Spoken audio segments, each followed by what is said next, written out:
Hey everyone, welcome to study gloves. मेरा नाम है डॉक्टर सरिता। दोस्तों, आज हम जियोग्राफी के एक इम्पॉर्टेंट टॉपिक के ऊपर डिस्कस करेंगे। ये टॉपिक है आपका concept of El Nino and La Nina. जानते हैं एल नीनो क्या है, ला नीना क्या है। जियोग्राफी का टॉपिक है और इसकी स्टडी क्लाइमेटोलॉजी में होती है। जियोग्राफी में बहुत सारे ब्रांचेस है, जिसमें से एक ब्रांच आपका क्लाइमेटोलॉजी का है, जिसमें हम जलवायु से जुड़े हुए या फिर जो भी एटमॉस्फेरिक फिनोमेना है उसकी स्टडी करते हैं।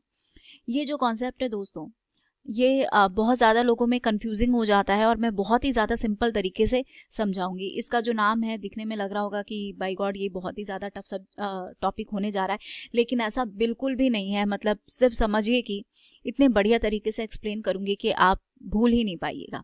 साथ ही हम जानेंगे कि इसका इंडियन मानसून पे इफेक्ट क्या पड़ता है। उससे पहले मैं बता दूं कि चैनल को ज़रूर सब्सक्राइब कीजिएगा। और चलिए अब स्टार्ट करते हैं। यहाँ देखिए आप, यहाँ पर मैं आपको पहले दिखा दूं कि मैप देखना ज़रूरी है। जियोग्राफी के स्टूडेंट होके हल्की फुल्की मैप की नॉलेज तो ज़रूर आनी चाहिए। ये पूरा आप मैप देख रहे हैं। यहाँ पर आपको पैसिफिक ओशन दिखेगा, यहाँ पर भी आपको पैसिफिक ओशन ही दिखेगा और ये इलाका इंडियन ओशियन का है। बस इतनी ही बातें जाननी है। अब आप सोच रहे होंगे कि दो जगह पैसिफिक ओशियन मैं क्यों बता रही हूँ कि इस कोने में भी पैसिफिक ओशियन है और इस कोने में भी पैसिफिक ओशियन है। तो एक्चुअल में ये दो पैसिफिक ओशियन नहीं है। ये हमने ग्लोब को खोल दिया है, फैला दिया है एक फ्लैट प्रोजेक्शन पर। हम ये मैप देख रहे हैं। अगर आप इनके एजिस को, इन दोनों एजिस को जोड़ेंगे तो ये पी इसके साथ आके जुड़ जाएगा और एक पैसिफिक ओशियन हो जाएगा। तो कई बार लोग कंफ्यूज कर जाते हैं कि क्यों, कई बार ऐसा लिखा रहता है जब वर्ल्ड मैप की स्टडी करते हैं तो यहाँ भी पैसिफिक ओशियन और यहाँ भी पैसिफिक ओशियन। तो दो पैसिफिक ओशियन तो नहीं है। तो एग्जैक्टली दो नहीं है। ये प्रोजेक्शन इस तरीके से लिया गया है, फ्लैट प्रोजेक्शन है, सिलेंड्रिकल, जिस वजह से यहाँ पर आपको दो जगह लिख के बताना ज़रूरी हो जाता है। इन एजिस को जब आप जोड़िएगा, यानी कि एक ग्लोब की तरह आप इस किनारे को इस किनारे से जोड़िएगा तो देखिएगा कि ये पूरा ओशन एक साथ जुड़कर एक पैसिफिक बन चुका है। तो चलिए अब हम जान लेते हैं कि एल नीनो और ला नीना है क्या। दोस्तों, सबसे पहले तो ये कॉन्सेप्ट आपको मैप की मदद से ही बहुत अच्छे से समझ में आएगा।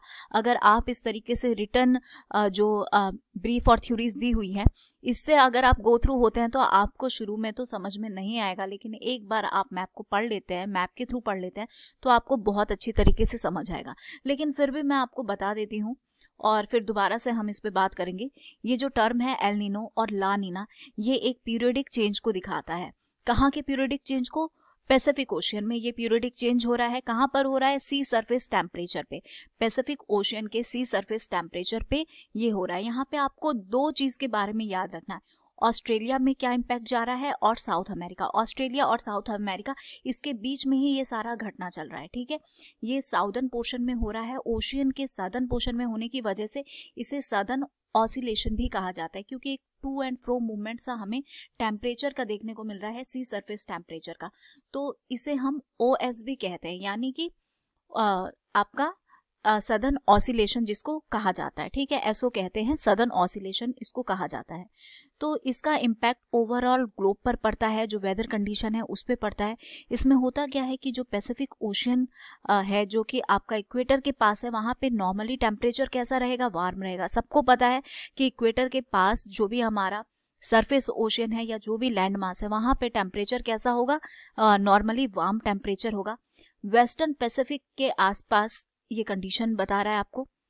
अगर हम ईस्टर्न पैसिफिक के बारे में बात करें तो यहाँ पे जनरली टेम्परेचर थोड़ा सा ठंडा रहेगा कॉम्परेटिवली। यहाँ हम कॉम्परेटिवली स्टडी कर रहे हैं कि कॉम्परेटिवली इस इलाके के और इस इलाके के यहाँ पे टेम्परेचर थोड़ा कूलर रहेगा।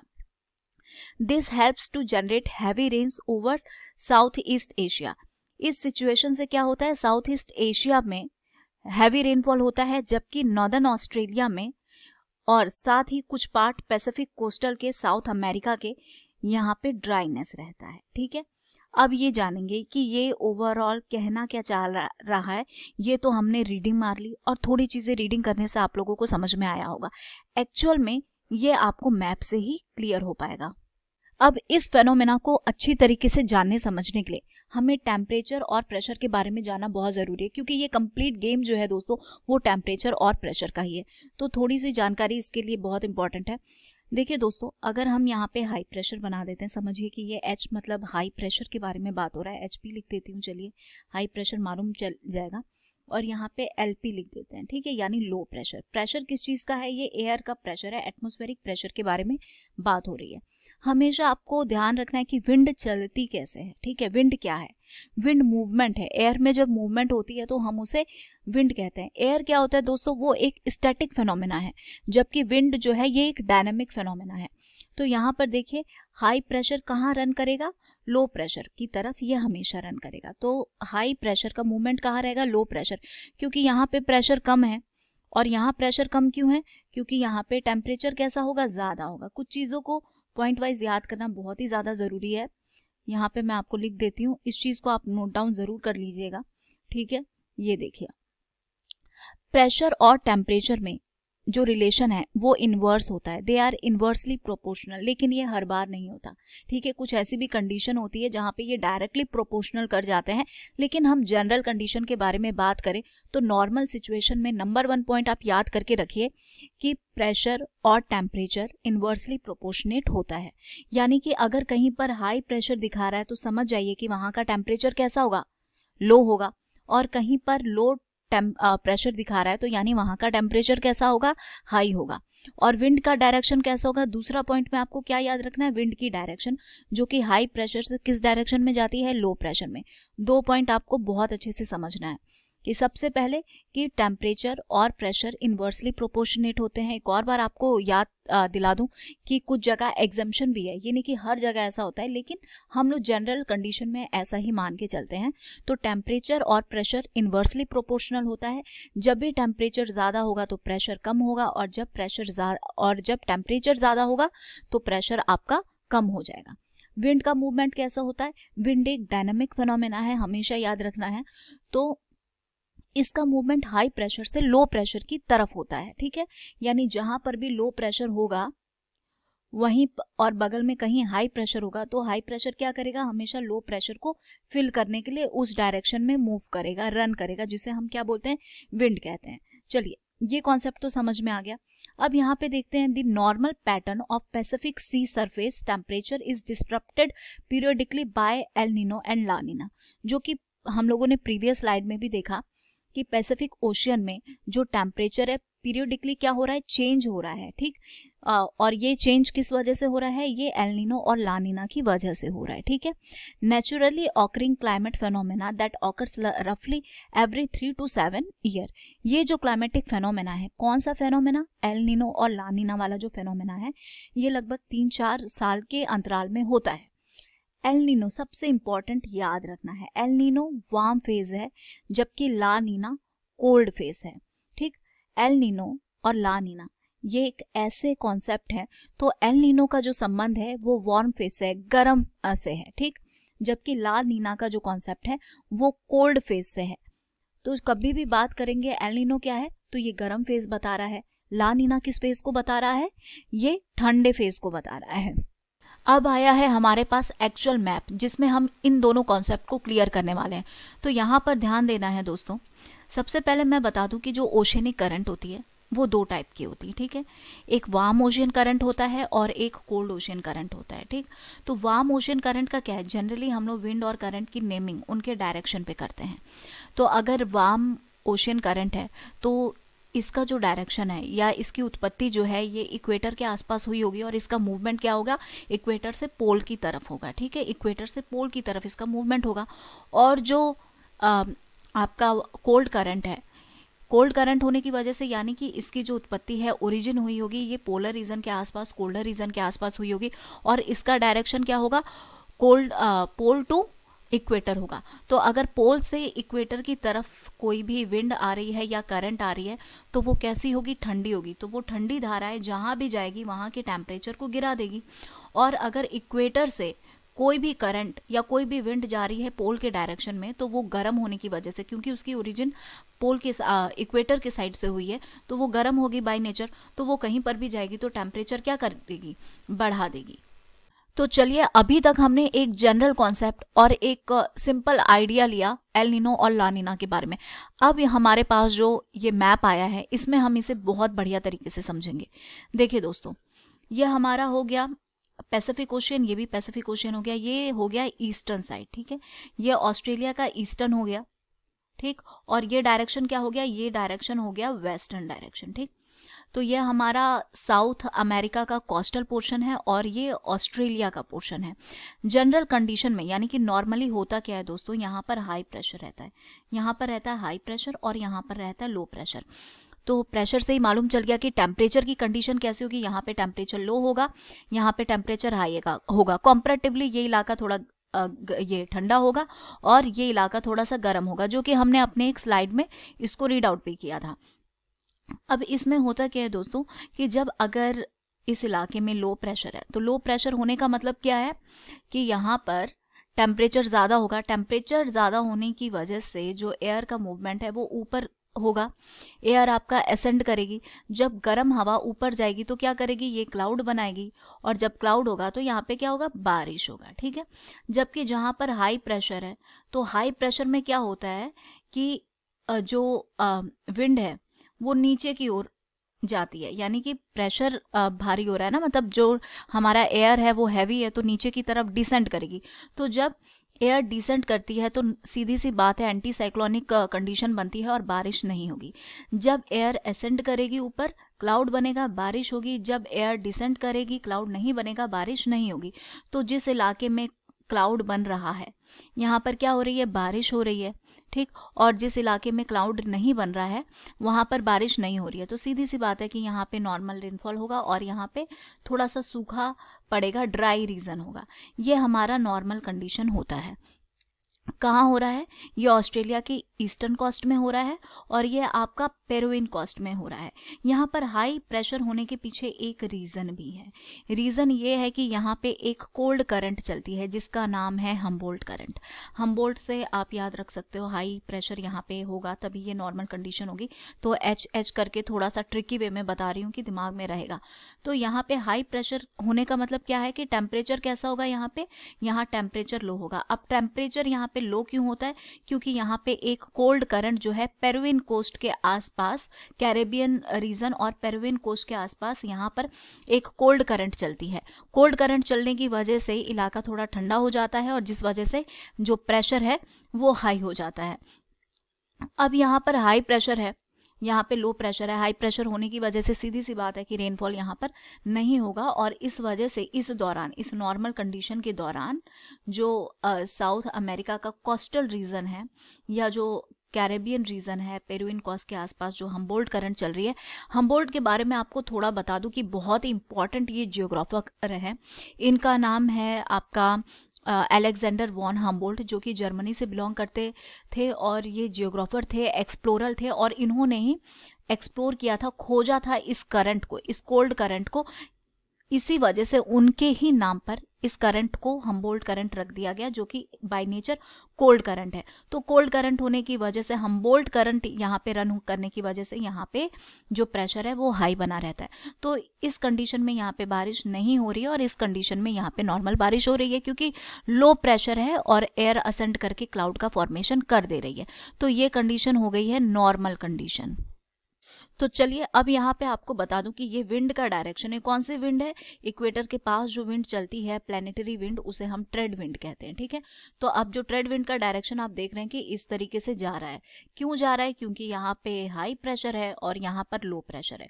ऑलरेडी हमने प्रीवियस स्लाइड में देखा था कि विंड कैसे मूव करेगा, हाई प्रेशर से लो प्रेशर की तरफ मूव करेगा।